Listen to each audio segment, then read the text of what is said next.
Welcome to the City of Oklahoma City Board of Adjustment meeting for June 3rd, 2021, which is now called to order. I'd like to welcome everyone back to in-person meetings, and I want to take a moment here to thank our wonderful city staff and board members who went out of their way to make sure that the business of the city could continue and the business of the applicants could continue. And so I know it wasn't always easy, but I definitely thank you for your hard work over this past year. Consistent with that, there's still a mask requirement within City Hall, so keep your mask on throughout this proceeding and keep your distance. I know that there are vaccines going around and a lot of people are getting vaccinated, but some people don't want to get vaccinated and some people can't get vaccinated for various health reasons. So we still want to respect that and try to keep everyone safe to the highest extent possible. Back to this meeting, the agenda, the documents, and the minutes are located at okc.primegov.com/public/portal.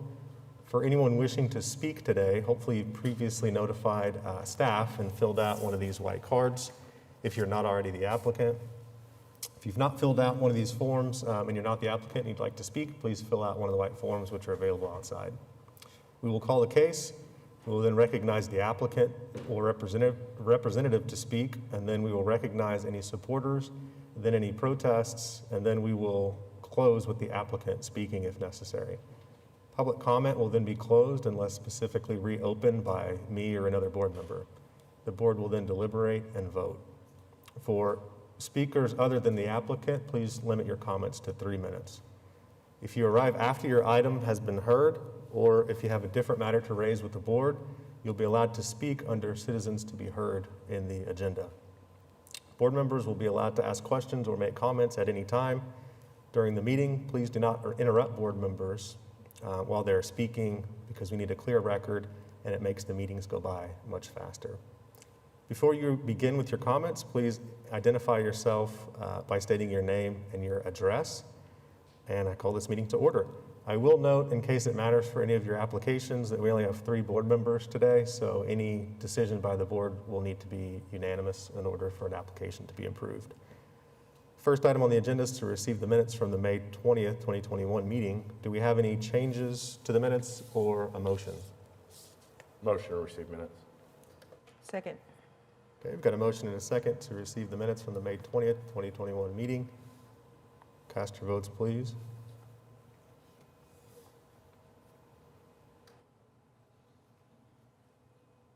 And the minutes are approved. Next item on the agenda is continuance requests or withdrawals, and I believe we have a couple. We have 3 today. It's item 7, case 14-865 to July 1st. Item 8, case 14-861 to July 1st. And item 9, 14-782 to August 5th. Was anyone here hoping to speak on any of those applications? Okay, hearing none, I think we can take a motion to continue those as requested. I'd like to motion that we continue those 3 items mentioned for those dates that were cited. Second. Okay, we've got a motion and a second to continue those applications as requested. Once you're able to, cast your votes.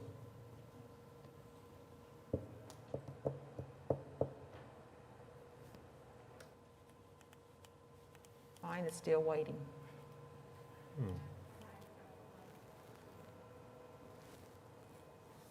Frozen. Buffering.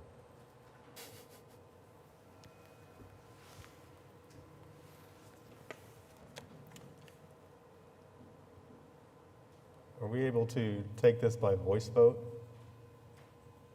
Just to keep the meeting going? Okay.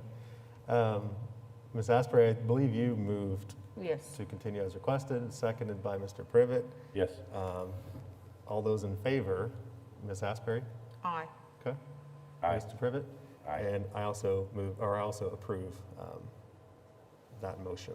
So if we can mark that on our system, that would be convenient. But otherwise, we'll move on to items on the consent docket. Seeing none, we'll move to items requiring separate vote.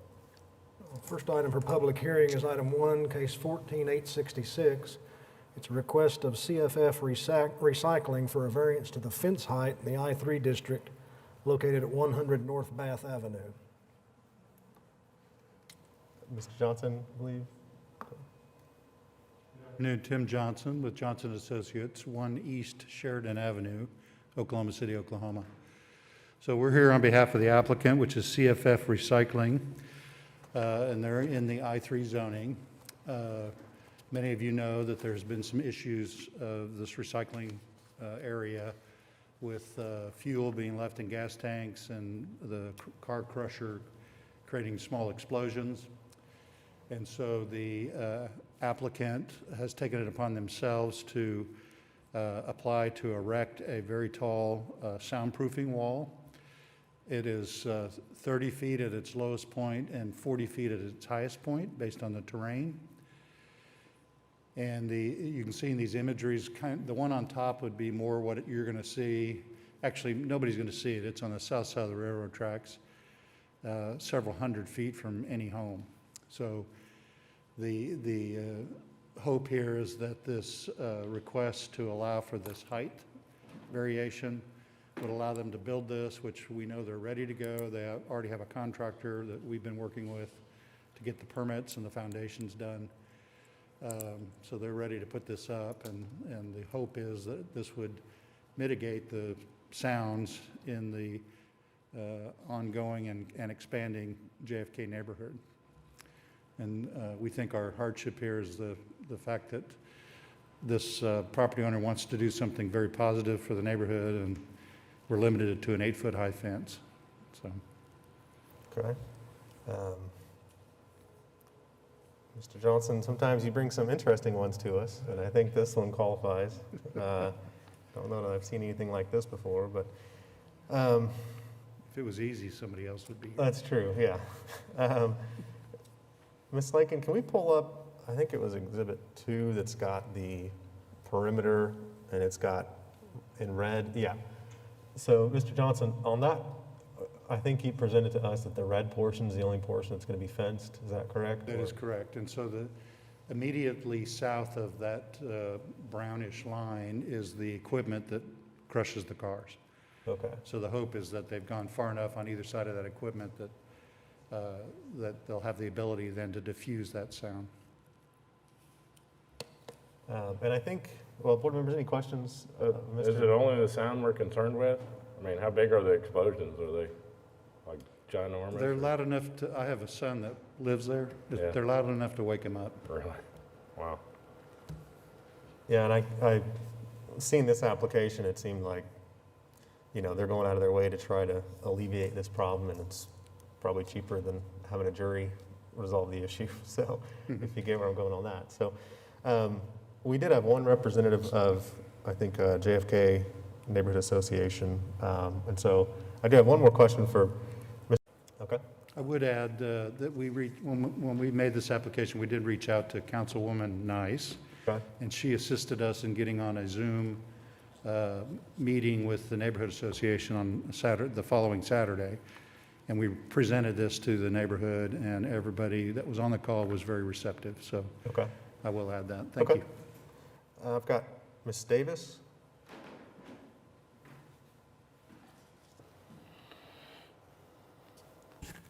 Denavita Davis, 721 North Kellam, Oklahoma City, 73117. And, excuse me, I'm the president of the JFK Neighborhood Association.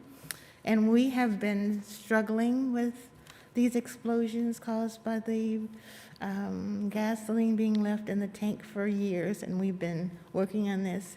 And so the fact that we're here today is the result of lots of hard work, and of course, the recycling plant stepping up and agreeing to build a wall and pay for that wall.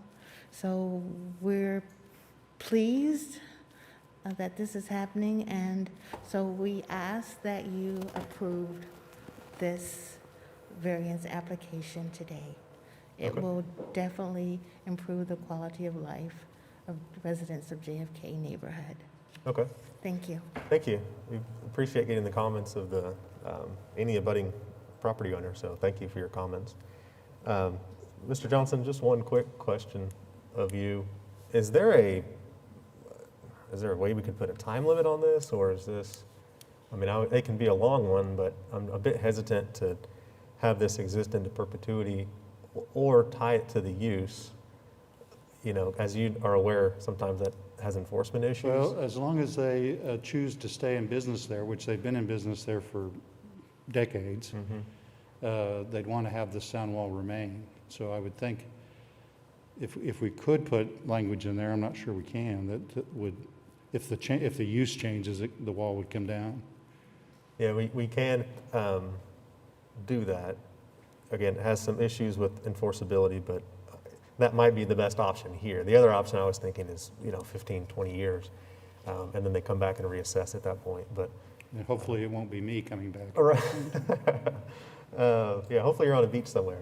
But, board members, any thoughts or comments on any of those conditions? Might be need one of these walls behind my neighborhood soon with that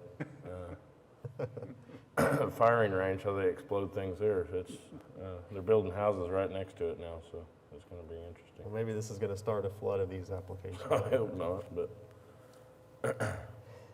I mean, I think tying it to the use Yeah. makes sense. I could get on board with the temporal limitation, but tying it to the use is probably easier for the applicant. So I could get on board with something like that. okay. Any other questions or comments? Okay. Is there anyone else that wanted to speak on this application that is not signed up? Okay. Hearing none, board members, I think we're ready for a motion. Is PrimeGov working again? I'll move to approve case number 14866 for the reasons that it meets the statutory requirements for a variance, I'll second. tying this variance to the current use, I guess. Okay, I'll second. Okay. Got a motion and a second to approve the application in case number 14866 for the reason that it meets the statutory conditions for a variance, conditioned on the property being used for its current use. Once you're able to, cast your votes. And it's approved. Thank you. Item 2, case 14868, it's a request of Frontier City for a variance to the architectural regulations to allow a metal building in the C3 district at 11501 North I-35.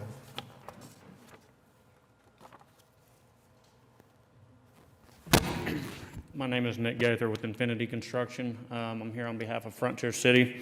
This project that we're going to be building is a 50 wide by 80 foot building, 12 foot in height. It is at their existing go-kart track right off of Coltrane. I guess there's two variances that we're needing. One is for metal siding in the C3 zoning. The building is approximately 150 feet off the street. It can only be viewed from the west side. The north side, south side, and east side are all blocked by, south is roller coaster, east is their existing maintenance shop that's kind of dilapidated, so that's why they're trying to build a new one for their guys. As you can see there, that's it. And then the other one's gonna be the drive, that's 150 feet. I guess the city requirements are 250 feet for a new drive. So the reason they're trying to put a drive in there is obviously to access the maintenance shop and to get the semis off of Coltrane. So right now, the semis are having to pull up to the existing drive and just wait there if there's another semi in front of them. If we're able to create this drive, all that's gonna be gravel. Where the 150 feet says right there, all that will be gravel parking, and the semis will be able to pull in there and access that. So they'll be able to have multiple semis in there at a time, so. Right. Board members, any questions or comments of the applicant? Now, one thing, Cindy, if you can go back to that last image. Yeah, board members, if you wanted to do an in-person inspection with me with go-karts on that track, I could get on board with that. But short of that, I think I can understand the purpose of this application. Right. I don't have anyone signed up to speak. Is there anyone out there that wanted to speak on this application? Okay. Hearing none, I think we can take a motion, board members. I'd like to move that we approve case number 14868 on the grounds that it meets the qualifications for a variance. Second. Okay. And this is for both variances? For Correct. both, yes, Okay. please, thank you. Got a motion and a second to approve the two variance requests in case number 14868 for the reason that they both meet the statutory conditions for variances.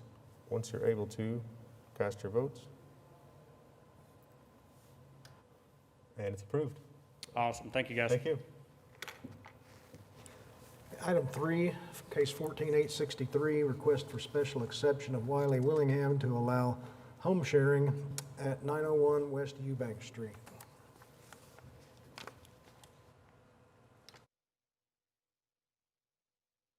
Hi there. Hello. I am Wiley Willingham, 413 Cricket Hollow, Edmond, Oklahoma, 73034. And my business partner and I just bought this property and thought it'd be a great Airbnb and wanted to see if we could get special exemption for it. Okay. I see 2 bed, 1 bath, it looks like, and Yes. up to 6 people. One of the issues that we have in a lot of these cases is parking, and it looks like you have availability of off-street parking. So if we conditioned the application on off-street parking only, would that be a problem with your? Well, there's parking spaces in the back of the property. Right. Yeah. But, so we can add as many conditions as we want on Okay. these. And so sometimes, just to make sure there are no issues, we add to the approval that your advertising of this property will advertise it as off-street parking only. Oh, okay. And so that people ideally won't park in the street. Okay. If you have adequate off-street parking. Yeah, that's fine. So is that, Uh-huh. okay. Yeah. Yeah, for some folks, if they don't have the availability of off-street parking, then they have to park on the street, and then we have to deal with that, but it sounds like you do, so. Okay. Board members, any questions or comments? Just how many years, I guess, Yeah, we're at? so these are generally getting granted from anywhere between 1 to 5 years. So did you have a time frame in mind that you were trying to get? Oh, well, no. Okay. I guess the longest, the 5 years, and then we have to come back in 5 years. Is that where we can get another? Yeah, one? every Okay. year you'll need a permit Yeah. from the city, and then your special exception would last however long the board grants it. I don't have anyone else signed up to speak on this application. Is there anyone who's hoping to speak on this application? Okay. Let's see, 36. Yeah, this is over kind of 36th and Western area. Yeah. Exactly. Board members, I could get on board with maybe 3 years on this one, because it's a pretty, just given the area, pretty quickly developing area. So, I don't know if there's any other thoughts on time limits, but that's kind of where I'm thinking on this. You know, maybe I could do 10. No, Oh, wow. yeah, 3 is good. okay. New business. But 3's good. Okay, yeah. Hearing no other people signed up to speak, I think we're ready for a motion. Got it. I can make it. Motion to approve special exception, case number 14863, on the grounds that it meets the requirements for a special exception, and also adding that listing will be advertised as off-street parking only, And then, is there 3 years? for a term of 3 years. Okay. Second. And looks like we have a second, so we have a motion and a second to approve the special exception in case number 14863 for the reason it meets the statutory conditions for a special exception for a period of 3 years, and the property will be advertised as having off-street parking only. Once you're able to, cast your votes, and it's approved. Thank you so much. Thank you. Item 4 is case 14867. It's a request for special exception of Renee Jenkins to allow home sharing at 836 Northwest 45th Street. Hello. If you could just introduce yourself by name and address and give us kind of an overview of your application. My name is Renee Jenkins. My address is 3225 Northwest 17th Street, Oklahoma City. Okay. Yeah, and if you could just tell us a little bit about this property that you're trying to, or this application. I have owned the property as a rental property for 4.5 years, and I have a couple of reasons I desire to turn it into short-term rental property. I like upkeeping the landscape. When you have a tendency to rent the property, you don't go by as much. I've had a few established plants die, and I'm very much into upkeeping my property as far as especially landscaping. And if I was by there more often, I would notice these things. And plus, it does allow me to make a little more income. I've recently started teaching. I was in the oil and gas business for a long time. And so this would also allow me to go ahead and teach while supplementing a little more of my income by having it as short-term rental. Okay. And can you talk to us about the parking availability? It's like there's no on-street parking according to your application. No, yes, I would not have any on-street parking. Okay. I don't know that we need a condition on the number of people because it looks like it doesn't, you were hoping for 2 people tops. It looks like it probably doesn't hold that many people in here. Is that correct? It's a 2-bedroom. It's a small Okay. home, yeah, 2-bedroom, 1 bath. And then, do you have a period of time? I think you probably just heard the prior application, but do you have a period of time in mind that you were hoping to get? I'm sorry, I couldn't hear that. Did you have a period of time in mind? Oh, again, the maximum amount of time that I Okay. would be given. Okay. Board members, any questions or comments of the applicant? I don't have anyone signed up to speak. Is there anyone that was hoping to speak on this application other than the applicant? Okay. Hearing none, I think we can take a motion. So I would like to make a motion that we accept the special exception for case number 14867 with the approval of no off-street parking and for a period of 3 years. 3 years, okay.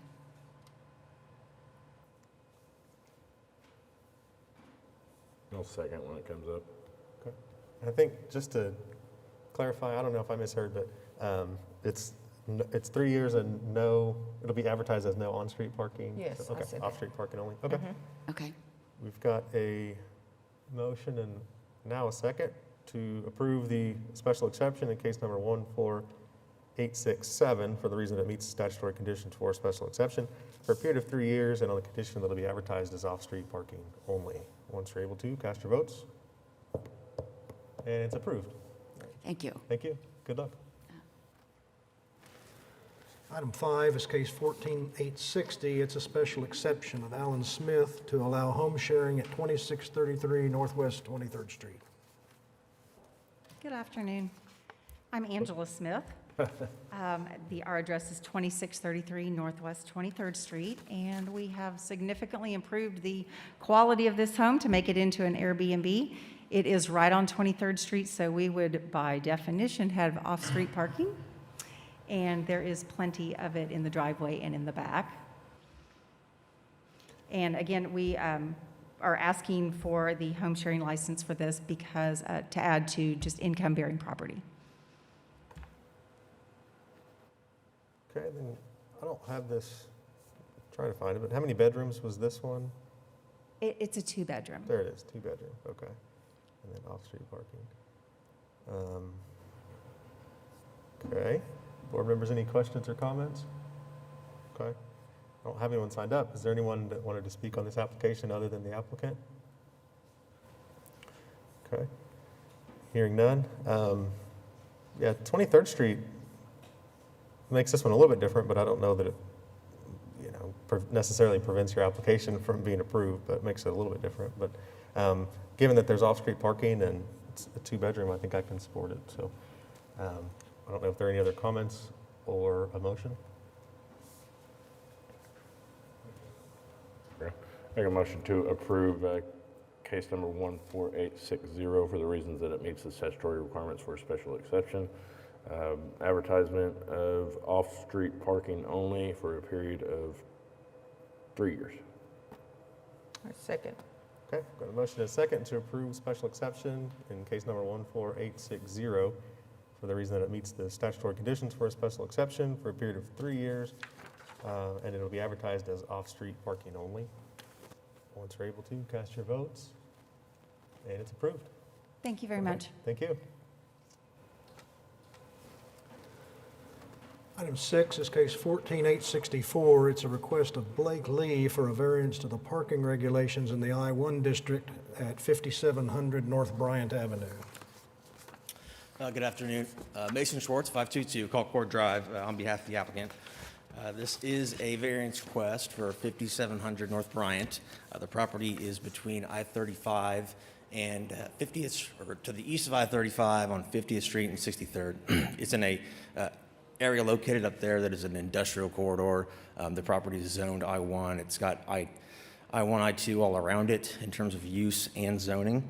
And so what the variance seeks to allow is gravel for the surface parking requirements as opposed to the asphalt or concrete that the code would normally require.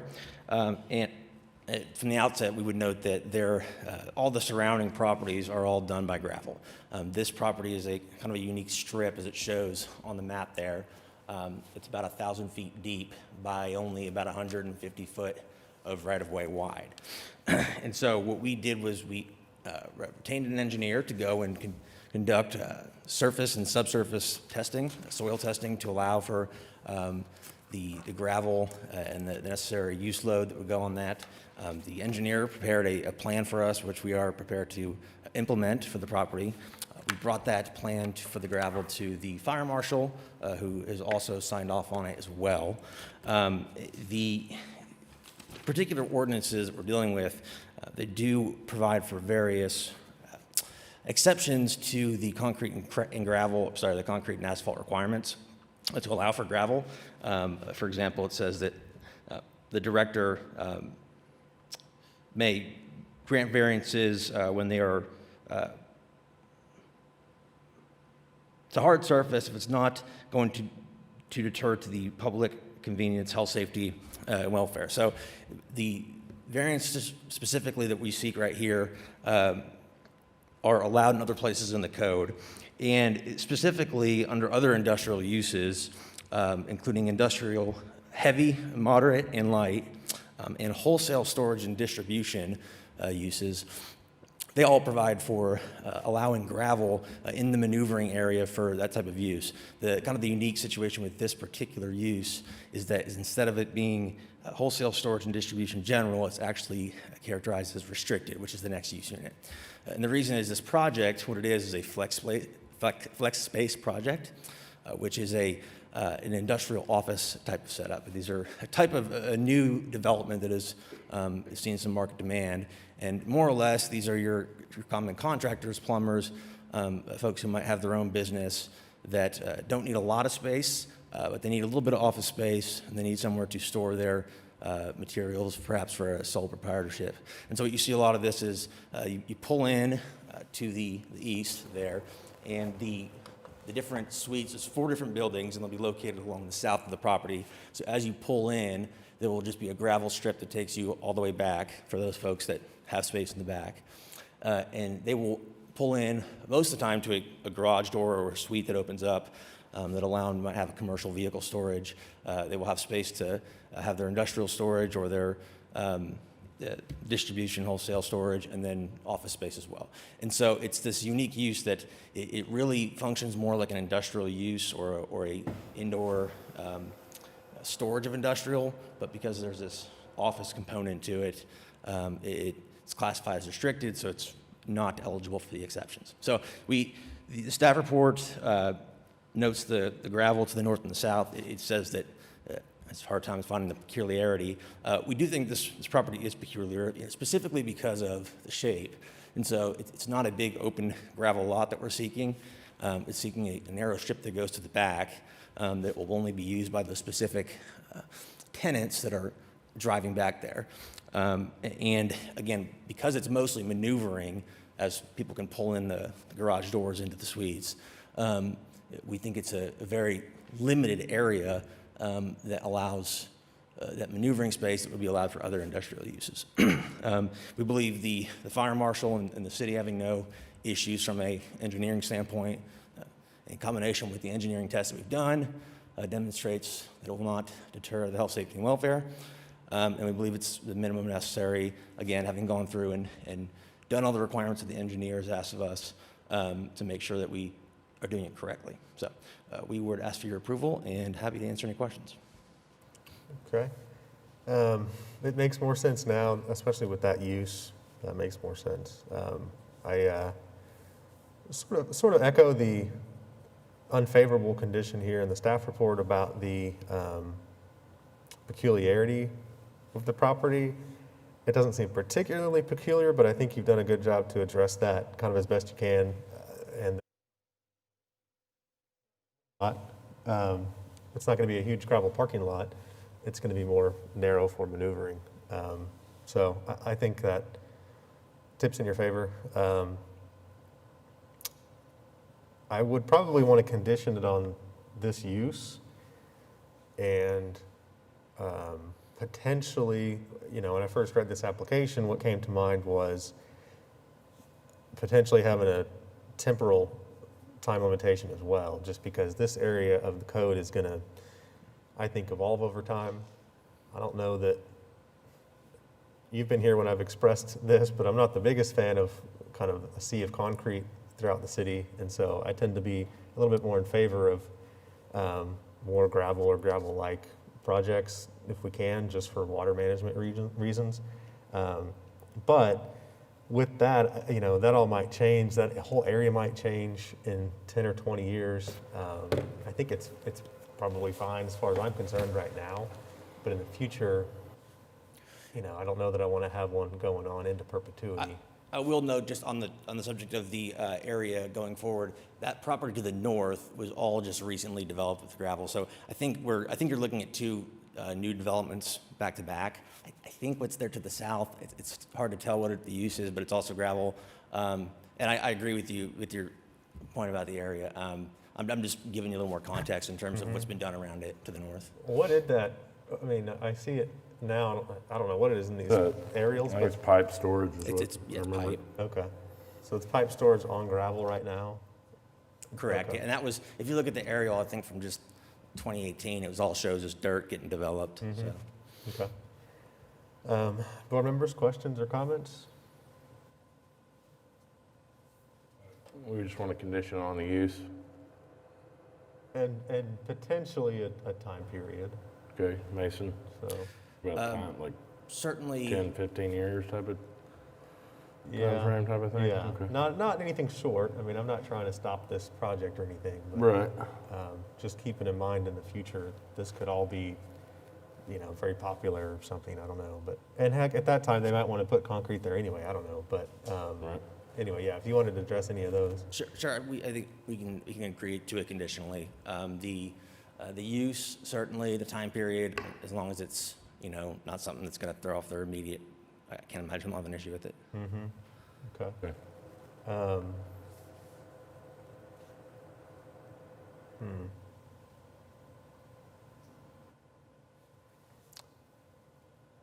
So its use right now. What's its use technically right now? I know you said it was a little unusual, but So the use unit is the wholesale storage distribution restricted use unit. I can get a number, I don't have it off the top of my head, but it's, okay. that's specifically is because it's not the general. They've got another use unit that is wholesale storage distribution general. It's not that one, it's the restricted one. Okay. I think I'd probably be okay with just restricting it to this use because it's such a narrow use Right. that I think anyone that came in there and wanted to do something different in 10 years would probably do something totally different anyway. And if they keep doing this, I'm not sure I'd be so offended. And quite frankly, if it changed to another use under I-1 or I-2, a lot of them would be allowed anyways, like we talked about. So I Yeah. think Yeah. that's fine. Okay. Any questions or comments from the board? Okay. I don't have anyone signed up to speak on this application. Is there anyone that wanted to speak on this? Is there any I know JJ was looking. Did you have any comments or anything, JJ, or no? Okay. Well, given that, I think we're ready for a motion. I'll move to approve case number 14864 for the reasons that it meets the statutory requirements for variance on the condition that it stays its current use. I'll second. Okay, we've got a motion and a second to approve the variance request in case number 14864 for the reason that it meets the statutory conditions for a variance, so long as it's used for its current use. And cast your votes once you're able to. And it's approved. Thank you. All right, thank you. I believe the next three items were continued, taking us to additional items. Do we have any additional items? Seeing none. Don't see any communications or board reports. Are there any citizens that wanted to be heard?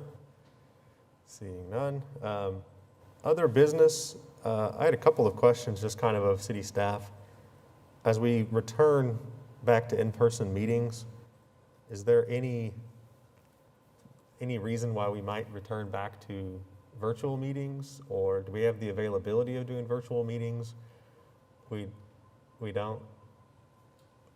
Feel free to, hate to put you on the spot, but. The ability to attend virtually is tied to statute. The governor signed an executive order that allowed us during the pandemic to meet virtually, but that has since been withdrawn. And so now we are back under the requirements of the Open Meeting Act, which require that all public meetings are held in person. So here we are, unless the governor changes it. Okay.